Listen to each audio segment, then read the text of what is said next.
Bismillahirrahmanirrahim. Assalamualaikum warahmatullahi wabarakatuh dan salam sejahtera semua. Selamat datang ke channel saya. Sebelum kita bermula, terlebih dahulu seperti biasa, minta like dan subscribe saya punya channel supaya saya boleh teruskan lagi usaha untuk mengajar anda cara untuk berdebat. Baik, untuk topik kali ini ada yang bertanyakan kepada saya, macam mana hendak menjadi pembahas ketiga. Okey, baik. Sebelum tu, kalau dengar suara-suara budak tu, minta ignore je lah ya. Sebab saya tengah bercuti dan ada anak-anak saudara dekat sini. Baiklah. Okey, kita tak payah buang masa. Kita terus kepada topik kita hari ini, iaitu cara menjadi pembahas ketiga. Sebelum tu, kita kena tahu bahawa posisi pembahas ketiga ni, kalau di kerajaan, kita akan panggil dia sebagai Menteri Pertama ataupun Menteri Pertahanan. Di pembangkang kita akan cakap pembangkang ketiga. Okey, baik. Alright, pembahas ketiga ni nampak macam kerja dia sikit sebab dia tak perlu berhujah, tetapi realitinya kerjanya tidaklah sedikit seperti yang diperkatakan. Kerana pembahas ketiga ni selalunya orang yang jadi pembahas ketiga, dia kena ada sifat-sifat yang lebih unik daripada orang lain, iaitu dua benda. Pertama, dia perlu menjadi seorang yang sangat kritikal, bahkan mungkin lebih kritikal daripada dua pembahas sebelumnya. Dan yang pertama, dia mestilah mempunyai perwatakan yang lain sikit daripada pembahas pertama dan juga pembahas kedua, untuk nampakkan tim itu lebih warna lah, lebih colourful kita panggil. Tidaklah ketiga-tiga pendebat itu mempunyai watak yang sama. Okey, baik. Seterusnya, kita akan tengok dulu apa yang seseorang itu perlu ada untuk menjadi pembahas ketiga. Okey, kita tengok satu-satu. Kena mahir tentang usul. Okey, baik. Okey, kita tengok teruslah. Okey, kena paling mahir tentang usul. Kenapa saya kata kena paling mahir tentang usul? Sebabnya menteri ketiga ni umpamanya kita berada contohnya lah, kalau anda berada dalam satu dewan, third speaker ni dia ada dekat atas dewan dan memerhatikan apa yang berlaku dalam dewan itu. Jadi dia kena tahu daripada mula sampai akhir bagaimana perdebatan itu berlaku. Kerana menteri ketiga ni ataupun third speaker ni, dia akan buat dia punya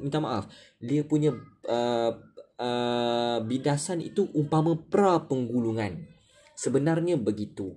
Jadi dia kena nampak kisah debat itu daripada awal sampai akhir untuk dia bunuh yang mana perlu dibunuh, yang mana isi yang perlu dibunuh dia kena bunuh, dan yang mana perlu diasingkan dia asingkan. Sebab itulah dia kena paling mahir tentang usul. Bayangkan kalau third speaker tidak well versed tentang usul, tidak mahir tentang usul, macam mana anda nak bidas konsep, macam mana anda nak bidas hujah, dan macam mana anda nak bagi konklusi tentang apa yang berlaku dalam debat. Itulah yang sebenarnya mahal pada third speaker ni. Tapi tanggungjawab yang berat sebab dia kena paling mahir tentang usul.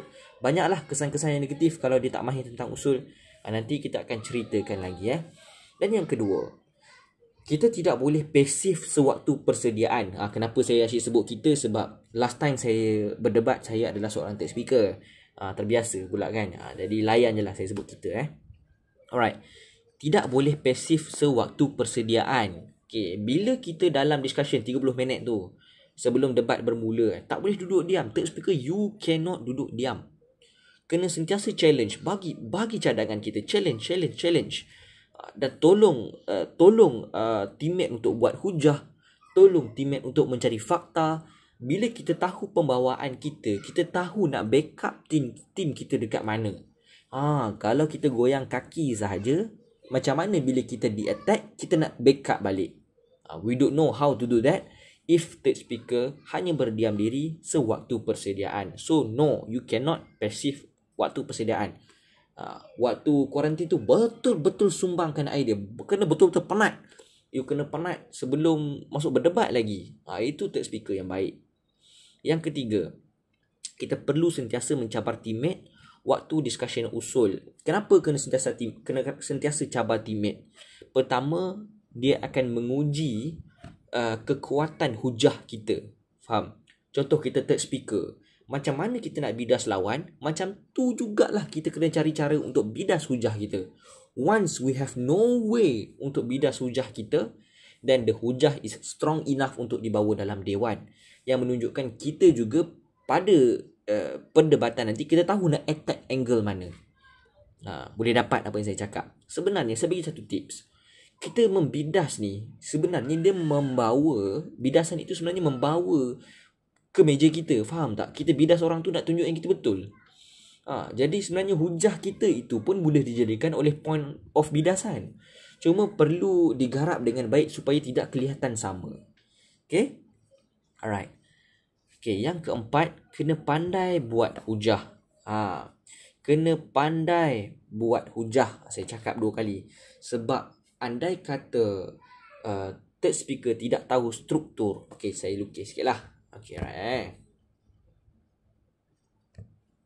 Kena pandai buat hujah. Okay, contoh kita tahu kan. Macam saya sebut sebelum ni. Apa, mengapa, bagaimana.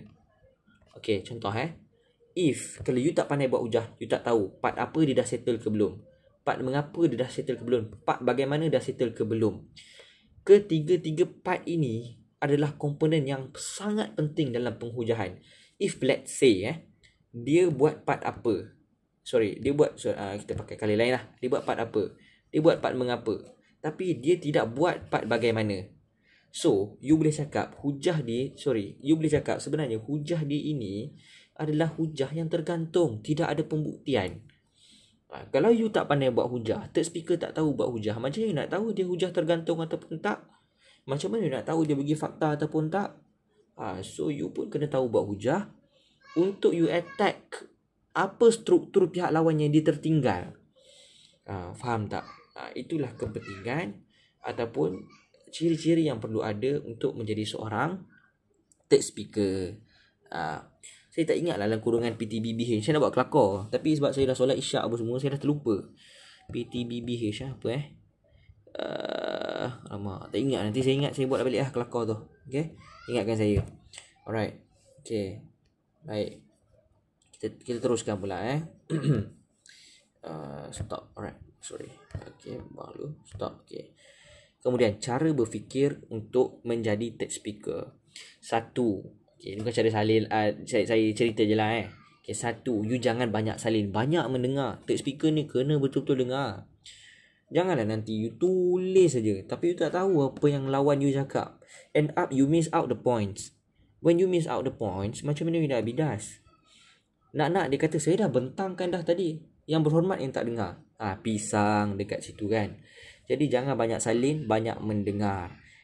Hanya salin perkara yang kita ambil untuk bidas sahaja. Tapi make sure you understand the whole debate. Jangan saya cakap you tak boleh banyak salin, you cakap apa yang you salin je. Nanti you tak faham the whole debate. The prerequisite is you faham dulu the whole debate. Dan salin perkara yang perlu sahaja, perkara yang crucial. Contoh konsep dia, yang mana dosa paling besar dia buat. You salin dosa besar tu, you bunuh kau tikam sampai dia mati. Jangan serabut dengan kertas tu, nanti you lost. Trust me, you akan lost. Okay, second, jangan gopoh nak bagi izin laluan. Bukan kita yang bagi ke orang kan. Jangan nak menerima. Jangan gopoh nak menerima. Saya minta maaf. Jangan gopoh nak terima izin laluan. Contoh orang bagi izin laluan, jangan gopoh untuk kita terima izin laluan tu. Sabar dulu, santai dulu. Bila kita dah sampai, dah cukup bunuh kan, kita sebelum contoh okay, saya bagi tips Contoh you tengah bidas konsep ni, you bidas dulu kau. Jangan bagi diorang tanya. Sebelum nak pergi ke hujah, ada sedikit transisi kan. Di celah-celah tu you bagi. Okay, ada sebarang izin laluan? Tak ada, terima kasih. Kalau ada sila bangun, you jawab lah kan. Right? Kemudian hadam konsep lawan betul-betul. Sebab struktur third speaker begini. Mula-mula sekali kita akan bidas apa? Siapa ingat saya ajar itu? Okay, kita akan bidas. Okay, 1, konsep. Okay. Kedua, jawab keraguan. J, keraguan. Aduh, woi tulis pun. Okey, kita jawab keraguan. Yang ketiga, lepas kita jawab keraguan, kita bidas hujah. Okey. Ini untuk kerajaan. Kalau pembangkang, dekat sini ada satu lagi. Kita bidas-bidasan. Okey, alright. So itulah struktur dia. Jadi bila kita menghadam konsep lawan, kita akan settle part mana? Kita akan settle part ni. Bila kita tahu konsep dia, kita tahu di mana kita nak bunuh dia, di mana kita nak tembak dia. Sebab tu kena betul-betul hadam dulu konsep dia.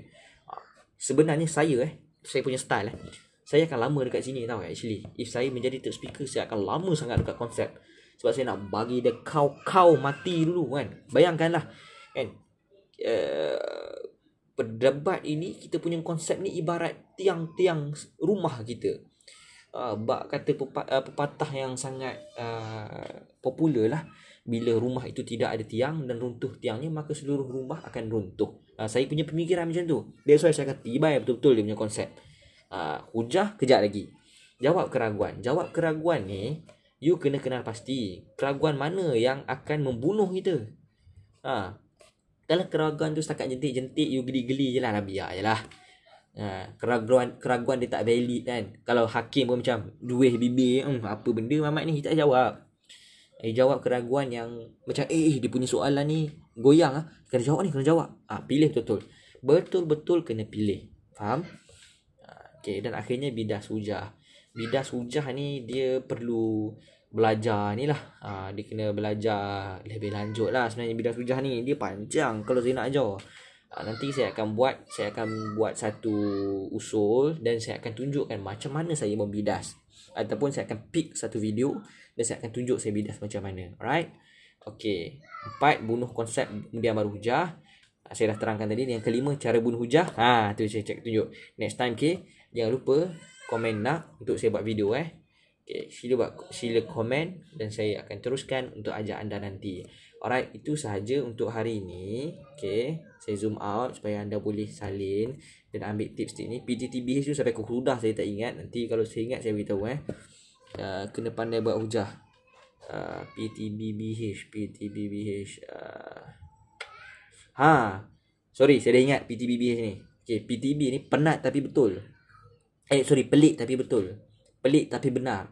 Macam mana kan? Macam mana third speaker kena pandai buat hujah pula? Dia pelik. Sebab third speaker should be you bidas saja. Tapi saya dah terangkan tadi, kenapa benda ni pelik tapi benar. Sebab you kena pandai buat hujah untuk you tahu struktur hujah dan tahu di mana you nak attack kalau hujah itu lemah. Alright. BH tu penat tapi pelik bahang. Macam tu. Dah lah, tak kelakar. Alright. Terima kasih banyak-banyak kerana tengok video saya sampai habis. Kalau ada apa-apa yang saya boleh improve ataupun apa-apa yang anda nak tanya saya, boleh tanya dekat ruangan komen pun dah cukup. Saya akan baca setiap komen anda dan saya akan baca juga email yang anda bagi. Terima kasih sekali lagi. Sila like dan subscribe untuk saya terus buat video untuk ajak anda tentang cara berdebat. Terima kasih. Assalamualaikum warahmatullahi wabarakatuh.